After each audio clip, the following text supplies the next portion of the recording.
आज मैं आपके बीच में, अक्सर क्या होता है, चुनाव के पहले पार्टियां आती हैं। पार्टियों को व्यापारी चुनाव के पहले ही याद आते हैं, क्योंकि डोनेशन लेना होता है कि नहीं होता? पार्टियों को चुनाव के पहले उद्योगपति याद आते हैं, व्यापारी याद आते हैं, उसके पहले कोई नहीं पूछता, उसके लिए डंडा मारते हैं 5 साल, फिर याद आते हैं। मैं आपसे डोनेशन लेने नहीं आया, मुझे डोनेशन नहीं चाहिए। मैं आज आपको सबको, गुजरात के व्यापारियों को, गुजरात के उद्योगपतियों को, गुजरात के विकास में पार्टनर बनाने के लिए आया हूं। आम आदमी पार्टी की सरकार बनेगी तो आपको पार्टनर की तरह ट्रीट किया जाएगा। हुक्म आप देंगे, सरकार उस हुक्म को लागू करेगी। एक अंग्रेजी में कहावत है, the wearer knows where the shoe pinches. आपको पता है कि समस्या क्या है। सरकार में बैठे हुए लोगों को, बाबू को या मंत्री को थोड़ी पता है कि समस्या क्या है। और इतने किस्म किस्म के व्यापार, किस्म किस्म के उद्योग हैं, सरकार को सब कुछ थोड़ी पता होता है। आप निर्णय लेंगे, हम उसको लागू करेंगे। बताइए, मैं अगर आपसे जामनगर मिलने आ रहा हूं, मैं कोई आतंकवादी हूं? मैं दिल्ली से चल के आ रहा हूं, यार 1 कप चाय पिला दो, बस यही तो चाह रहा हूं मैं, और तो कुछ नहीं मांग रहा। और मैं पाटिल साहब से, सीएम साहब से निवेदन करूंगा, आप भी आइए ना इस मीटिंग में, बैठ के बात करते हैं, चर्चा करते हैं। गुजरात की संस्कृति तो यही है। गुजरात की संस्कृति ये थोड़ी है कि जीएसटी के अफसरों को फोन कर करके धमकाओगे, खबरदार कोई केजरीवाल की। अरे मैं कोई चोरी करके थोड़ी ले जा रहा हूं यार, कुछ धमकाने की क्या जरूरत है। और मैं गुजरात के सीएम साहब को आज आमंत्रित करता हूं, आप आइए दिल्ली में मीटिंग कीजिए। मैं आप किसी को नहीं धमकाऊंगा, सबको भेजूंगा आपकी मीटिंग में, कि सुन के तो आओ। हो सकता है सीएम साहब गुजरात से जाके दिल्ली में कोई अच्छी बात कहें। अच्छी बातों के आदान प्रदान में क्यों रोक लगाई जाती है? इस देश के अंदर अगर कोई आ रहे हैं, जा रहे हैं, क्यों? मेरे को 1 साल पहले सूरत के कुछ व्यापारियों ने बुलाया, सूरत की एक एसोसिएशन ने बुलाया। मैंने कहा हाँ मैं आऊंगा। मैंने इनविटेशन स्वीकार कर लिया। जाने के 24 घंटे पहले उनका फोन आया कि सर प्लीज माफ कर दीजिए, हमें धमकी आ रही है कि अगर तुमने इनको बुलाया तो वो जिस हॉल में होना था, हॉल की बुकिंग कैंसिल कर दी इन लोगों ने। अब मैं राजकोट में गया टाउन हॉल करने के लिए, हमारी बड़ा अच्छा आदान प्रदान हुआ, जैसे आज आदान प्रदान हुआ हमारा। मैंने बहुत सारी चीजें सारी लिखी, मैं सब, पूजा जी ने बोला, विशाल जी ने बोला, जडेजा चेतन जी ने बोला, कई सारी चीजें मैं लिख रहा था सब लोगों के। तो ये विचारों के आदान प्रदान से ही तो आगे बढ़ेंगे, ऐसे रोकने से थोड़ी आगे बढ़ेंगे। मैं राजकोट में गया, वहां पे बहुत अच्छा बताते हैं कि मेरी मीटिंग के बाद बड़ा तंग किया इन्होंने व्यापारियों को। आज मैं यहां आ रहा था, जाने के पहले ही इन्होंने धमकियां देनी चालू कर दी कि खबरदार जो केजरीवाल की मीटिंग में गए। ये तो सही नहीं है, ये गुजरात की संस्कृति नहीं है। मैं इनसे निवेदन करूंगा हाथ जोड़ के, बीजेपी वालों से, ऐसे नहीं करना चाहिए, ये सही नहीं है। अभी लट्ठा कांड हुआ, कई लोगों की मौत हुई। कहते हैं कि गुजरात में नशाबंदी है, शराब बंदी है, खुलेआम शराब मिल रही है कि नहीं मिल रही है? बताते हैं, फोन पे फोन करो, घर पे डिलीवर होती है। कोई दारू बता दो,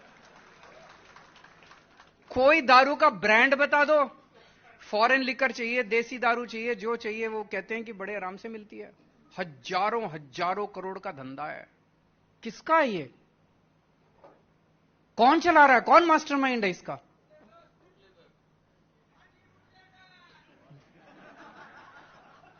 सबको पता है, सबको पता है। अब जब ये लट्ठा कांड हुआ, कई लोगों की मौत हुई, कई लोग अस्पताल में एडमिट थे, मैं उनसे मिलने के लिए गया। उनसे पूछा मैंने कहा कि कहां से आई शराब? कहते हैं सर रोज आती है। मैंने कहा छुप के देके जाता? कहता नहीं, खुलेआम गांव में बिकती है, रोज आती है, रोज गांव में बिकती है। खुलेआम दारू बिक रही है, तो ऐसा तो नहीं पता, हो सकता कि सरकार को नहीं पता। सरकार को तो पता है। इसका मतलब पुलिस प्रशासन की मर्जी से चल रहा है, प्रशासन की भागीदारी से चल रहा है। मैं उनसे मिलने के लिए गया अस्पताल में, दिल्ली का मुख्यमंत्री, गुजरात के मुख्यमंत्री उनसे मिलने के लिए नहीं गए, पाटिल साहब उनसे मिलने के लिए नहीं गए। हर चीज तो वोट के तराजू में नहीं तोलनी चाहिए ना, इंसानियत भी तो कुछ होती है। अपने ही तो राज्य के लोग हैं, अपने ही तो देश के लोग हैं। जाने में क्या हर्ज है? ये थोड़ी देखना चाहिए कि वोट मिलेगा कि नहीं मिलेगा, कितने वोट जाएंगे, कितने वोट आए। हर चीज वोट से नहीं होती, इंसान है, इंसानियत है। गारंटी, केजरीवाल की गारंटी, जैसे होता था ना फेविकोल का जोड़ है ये टूटेगा नहीं, तो केजरीवाल की गारंटी है ये कभी टूटेगी नहीं। और गारंटी इसलिए कि मार्केट में जाते हो आप, टीवी खरीद के लाते हो, अगर गारंटी मिलती है, अगर टीवी गड़बड़ निकल आए तो वापसी की गारंटी। हम भी गारंटी दे रहे हैं कि अगर हम अपनी बातें पूरी ना करें, अगली बार धक्के मार के हमें बाहर निकाल देना, अगली बार वोट मत देना, वोट मांगने नहीं आएंगे अगली बार हम। पहली गारंटी, ये डर का माहौल खत्म करेंगे।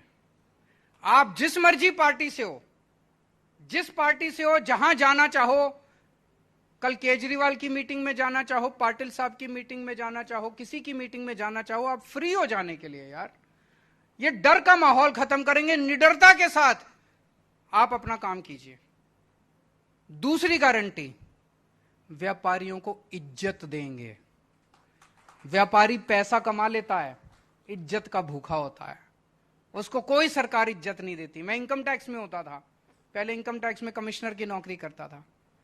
एक माहौल पूरे देश में ऐसे बना दिया गया है कि व्यापारी तो चोरी करता है, व्यापारी सबसे ज्यादा मेहनत करता है, 24 घंटे मेहनत करता है, खून पसीना बहाता है, उसके बाद टैक्स देता है, उसके बाद दान पुण्य करता है, उसके बाद व्यापारी सबसे ज्यादा मेहनत करता है। व्यापारी को इज्जत देंगे, उद्योगपतियों को इज्जत देंगे। तीसरी बात, रेड राज बंद करेंगे, कोई रेड नहीं होगी इसके बाद। ये मैं दिल्ली के अपने एक्सपीरियंस से बता रहा हूं। जब हमने दिल्ली में नई नई सरकार बनाई, हमने कहा कोई रेड नहीं होगी। कई सारे हमारे अफसर आए, सर ये ऐसे तो ये व्यापारी चोरी करना चालू कर देंगे। मैंने कहा भरोसा रखो, व्यापारियों पे भरोसा रखो, सब देंगे पैसा। आप यकीन नहीं करोगे, जब हमारी सरकार बनी थी 30,000 करोड़ का दिल्ली का टोटल रेवेन्यू था।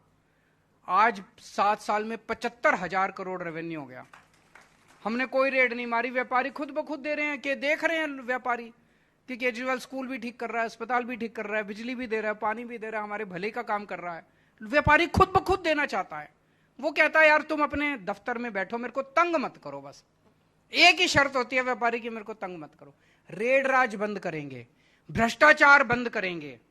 और दिल्ली में हमने एक नई किस्म की योजना, पूरी दुनिया में, वो पूरे दुनिया में केवल दिल्ली में है, हमने शुरू की है door step delivery of services. इसका मतलब है जैसे आप पिज्जा ऑर्डर करते हो, कैसे करते हो? एक फोन नंबर होता है, उस पर आप फोन करते हो, बोलते हो मेरे को फलाना फलाना पिज्जा चाहिए, आधे घंटे के अंदर आपका पिज्जा आपके घर में आ जाता है। ऐसे ही अब दिल्ली सरकार के अंदर अगर आपको कोई काम कराना हो तो आपको दिल्ली सरकार के दफ्तर में जाने की जरूरत नहीं है। आपको एक फोन नंबर दे दिया हम लोगों ने, दिल्ली के लोगों को हमने फोन नंबर दे दिया, 1076 है शायद, 1076 है। दिल्ली में जाओ तो वहां काम करता है, यहां पे काम नहीं करेगा। उस नंबर पे आप फोन करो, आप बोलो मुझे बिजली का नया कनेक्शन चाहिए, मुझे पानी का नया कनेक्शन चाहिए, मुझे लाइसेंस बनवाना है, मुझे राशन कार्ड बनवाना है, मुझे फलाना फलाना जीएसटी नंबर। आपको जो भी काम है आप उस नंबर पे बताइए, उधर से आवाज आएगी कि आपके घर हम कितने बजे आए आपका काम करने के लिए। दिल्ली सरकार से एक ऑफिसर उतने ही बजे आपके घर आता है, एक छोटी सी फोटोकॉपिंग मशीन लेके आता है, आपसे जो डॉक्यूमेंट्स है उसकी फोटोकॉपी करा के और ले जाता है। आपका काम 1 हफ्ते या 10 दिन के अंदर आपका कागज बाय पोस्ट आपके घर आ जाता है। कोई चक्कर काटने की जरूरत नहीं, कुछ नहीं। ये क्यों हुआ? ये इसलिए हुआ क्योंकि हमारी सरकार ईमानदार है। अगर हम बेईमान होते, अगर दिल्ली का मुख्यमंत्री बेईमान होता, क्या करता? जीएसटी वालों को कहता है महीने के अंत में मेरे को इतना पैसा चाहिए, फिर वो कहते हैं सर ये थोड़ा सा एक अप्रूवल और एक एनओसी और लगा देते हैं इसमें, तो वहां पे पैसा इकट्ठा होना चाहिए। फिर हम डोर स्टेप डिलीवरी नहीं करते। डोर स्टेप डिलीवरी केवल ईमानदार सरकार कर सकती है। आज केवल दिल्ली के अंदर है, पंजाब में भी लागू करने जा रहे हैं, तो गुजरात में भी लागू करेंगे। चौथी चीज, पहले वैट होता था, उसके बहुत सारे मुकदमे आज भी चल रहे हैं, पुराने मुकदमे चल रहे हैं कि नहीं चल रहे हैं? दुखी हैं लोग उससे। तो वैट एमनेस्टी स्कीम लाई जाएगी, पुराने सारे मुकदमे खत्म किए जाएंगे, आपको एक मौका दिया जाएगा और वैट एमनेस्टी स्कीम लाई जाएगी। और जितने पेंडिंग वैट के रिफंड हैं वो 6 महीने के अंदर सारे वैट के रिफंड आप लोगों को दे दिए जाएंगे। और आखिरी 5वीं चीज, आपको पार्टनर के रूप में, आज यहां पे कोई सारी बातें तो आई नहीं, इतने किस्म के व्यापार, इतने किस्म के उद्योग, रोज कोई ना कोई समस्या, तो एक बॉडी बनाएंगे, एडवाइजरी बॉडी आप लोगों की, हर सेक्टर के उसमें रिप्रेजेंटेटिव होंगे। आप लोग उसमें हमें बताएंगे सरकार को कि ये काम कीजिए, और वही काम सरकार करेगी। सरकार पे आपका डिसीजन बाइंडिंग होगा, आपको पार्टनर के रूप में ट्रीट किया जाएगा। तो ये 5 गारंटी मैं आज आपको देके, इस देश को लोग आगे लेके जाएंगे, नेता और पार्टियां आगे लेके नहीं जाएंगी। हमारे पास बेस्ट इंजीनियर हैं, बेस्ट डॉक्टर हैं, बेस्ट बिजनेसमैन हैं, बेस्ट किसान हैं, बेस्ट प्रोफेशनल्स हैं, बेस्ट वकील हैं, बेस्ट डॉक्टर हैं। फिर भी हम पीछे क्यों हैं? इसलिए कि हमारे देश की राजनीति बहुत खराब है। इस राजनीति को ठीक करना पड़ेगा। दिल्ली के अंदर हम लोगों ने 5 साल के अंदर, पहले मैं भी एक आम आदमी हूं, मैं कभी जिंदगी में नहीं सोचता था मैं राजनीति में आऊंगा। किस्मत ने ऐसा पलटा खाया कि लोगों का प्यार मिला, किस्मत पलटी और दिल्ली का मुख्यमंत्री बन गया। पहले मैं सोचता था कि कुछ ज्यादा ही मुश्किल होता होगा सरकार चलाना, जो समस्याएं समाधान नहीं हो रहा। मैं दिल्ली की झुग्गियों में काम किया करता था पहले, उसके पहले इनकम टैक्स में कमिश्नर था, कमिश्नर की नौकरी छोड़ दी, कमिश्नर की नौकरी छोड़ के मैं दिल्ली की झुग्गियों में काम करने लगा। झुग्गियों में मैं देखता था गरीब लोग सरकारी स्कूल में बच्चे भेजते हैं, सरकारी स्कूलों का इतना बुरा हाल था। सरकारी अस्पताल में इलाज कराने जाते हैं, सरकारी अस्पतालों का इतना बुरा हाल था। मुझे लगता था यार 70 साल हो गए देश को आजाद हुए, ये सरकारें बेचारी कोशिश तो कर रही हैं, हो नहीं पा रहा होगा इनसे। जब दिल्ली में हमारी सरकार बनी, हमने 5 साल में सरकारी स्कूल ठीक कर दिया। अभी पूजा जी बोल रही थी,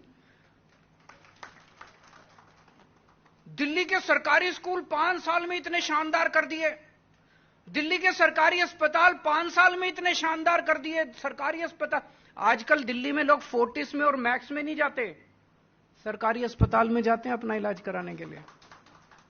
तो फिर मेरे को लगने लगा यार ये तो धोखा हो गया देश के साथ।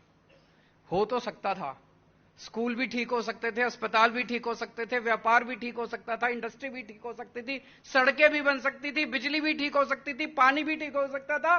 70 साल में इन्होंने धोखा दिया हम लोगों को। 70 साल में इन लोगों ने जानबूझ के हमें पिछड़ा रखा है। देश आगे बढ़ सकता है दोस्तों, ये गंदी राजनीति खत्म करनी पड़ेगी। इन खबर चैनल को सब्सक्राइब करें।